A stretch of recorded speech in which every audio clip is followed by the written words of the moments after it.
It starts with a bus ride into the beating heart of one of the country's military complexes.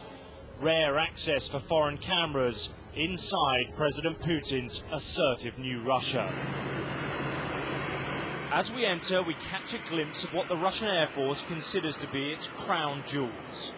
More than a dozen strategic bombers. In many ways, they are what they look like, dilapidated Soviet relics. But make no mistake, this base is on a very active footing. Inside the control tower, they shepherd flight after flight.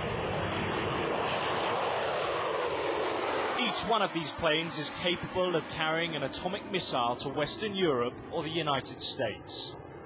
The military says these are simply training missions. The West, though, is looking on with concern. We've been watching these planes take off for the past hour. Now, the exact details of the missions flown from this base are a top secret. But what we do know is that nuclear bombers have in the past encroached towards British airspace. The flights have tested the response of the Royal Air Force in a way that hasn't been seen since the Cold War. This was how the RAF greeted a Tupolev 95 off the coast of Britain just a few months ago. One of the Russian pilots who was on board that flight showed me the plane they'd flown and told me Britain has nothing to fear. The RAF planes came up pretty close to us. We waved hands, greeting each other, and there was no animosity. Vladimir Putin ordered the resumption of the long-range flights in August. He's keen to present himself as a muscular commander-in-chief.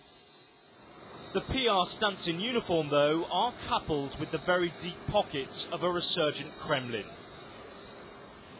With massive revenues from oil and gas, Russia is remilitarizing.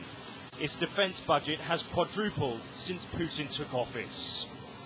We're not anywhere near the number of hours British pilots spend in the air, but even that is causing alarm. It's not fair. RAF pilots should be pleased. They have more to do now.